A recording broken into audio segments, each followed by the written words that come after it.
যে শাহরু রমাদান, শাহর মানে মাস, রমাদান মানে রমাদান মানে রমাদান মাস।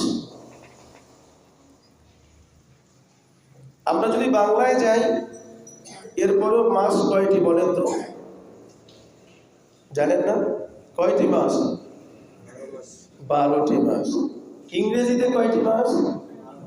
12টি মাস। আরবিতে 12টি। মুহররম, সফর, রবিউল আউয়াল, রবিউল সানি, এরকম করে রমাদান সহ আরবিতেও 12টি মাস। আল্লাহ তাআলা কোরআনে সূরা তাওবায় বলেছেন, ইন্না ইদ্দাতাশ শুহুর ইনদাল্লাহি 12।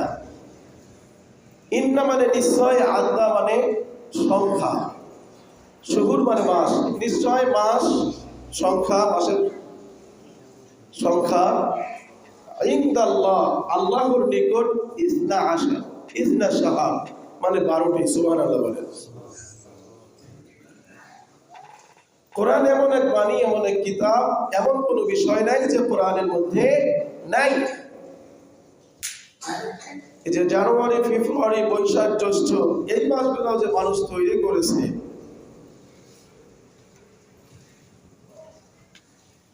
এই বিষয়েও, মাসের সংখ্যা বিষয়েও আল্লাহ কোরআনে বর্ণিত করেছে যে আল্লাহর নিকট 12টি মাস নির্ধারিত। ফি কিতাবিল্লাহ, ফি কিতাবিল্লাহ মানে আল্লাহর নির্ধারিত, আল্লাহর নিকট, আল্লাহর পক্ষ থেকে এটা লিপিবদ্ধ, এটা লিখিত। সুবহানাল্লাহ। ইয়াওমা খালাকাস সামাওয়াতি ওয়াল আরদ, যেদিন আল্লাহ তাআলা আসমান ও জমিনকে সৃষ্টি করেছেন, সেদিন থেকেই এই পৃথিবীতে বাৎসরিক হিসাবে 12টি মাস সুনির্ধারিত। সুবহানাল্লাহ। বাংলায়, ইংরেজিতে, আরবিতে ঠিক অনুরূপ মাস 12টি। আর যে মাসটা চলতেছে এটার নাম রমাদান মাস। কি মাস? আমরা কিন্তু সবাই রমজান বলি, বাংলা উচ্চারণ। আপনি আরবিতে কোরআনে আল্লাহ তাআলা যে শব্দ, যে ভাষা তিনি ব্যবহার করেছেন, রমাদান, কি বলেছেন? সবাই বলি তো আরেকবার, রমাদান। আপনার রমজান না বলে রমাদান বলার চেষ্টা করবে। আল্লাহ কবুল করুক, বলি আমিন। শাহরু রমাদান, এই মাসের নাম হলো রমাদান। এই মাসের নাম রমাদান কেন হলো? আরবরা কেন এই মাসটির নাম রমাদান রাখলেন? এই মাস, এই রমাদান মাসের আগে পূর্ণ নাম ছিল নাতিক। কি নাম ছিল? নাতিক নাম ছিল। আরবরা তাদের ঋতু অনুযায়ী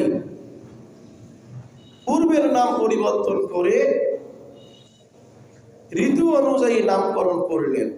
নাতিকটাকে রমাদান রাখলেন। নাতিক মাস ছিল কি মাস? নাতিক মাস। নাতিক থেকে রমাদান কেন করলো? রমাদান শব্দের অর্থ হচ্ছে গ্রীষ্ম, গরম, উত্তপ্ত। আল্লাহু আকবার বলেন। যেহেতু রমাদান মাসটা গ্রীষ্মকালীন হইত, নাতিকটাকে পরিবর্তন করে আরবরা রমাদান মাস নামকরণ করল। আর একটা কারণ এই মাসের নাম রমাদান হওয়ার, রমাদান শব্দটা আসছে রমদুন থেকে, র মিম দ, এই 3টা হরফ থেকে। রমদুন শব্দের অর্থ হলো পুড়িয়ে দেওয়া, জ্বালিয়ে দেওয়া। রমাদান অর্থ হচ্ছে কি? পুড়িয়ে দেওয়া, সাৎখার করে দেওয়া। যেহেতু বান্দার গুনাহ মাফ হয়ে যায়, গুনাহগার বান্দাগুলো নিষ্পাপ হয়ে যায়, আগুন যেমন শুকনো কাঠকে পুড়িয়ে দেয়, ঠিক অনুরূপ ভাবে রমজান মাসে মুমিন বান্দার গুনাহগুলো পুড়িয়ে সাৎকার পেয়ে যায়। এই কারণে এই মাসের নাম হলো রমাদান মাস। বলেন সুবহানাল্লাহ। এই মাসের নামকরণ হয়েছে 2টা কারণ। একটা হচ্ছে উত্তপ্ত গ্রীষ্ম, আর একটা হচ্ছে যেহেতু মানুষের গুনাহ পুড়ে সাৎকার হয়, এই জন্য এই মাসের নাম রমাদান মাস।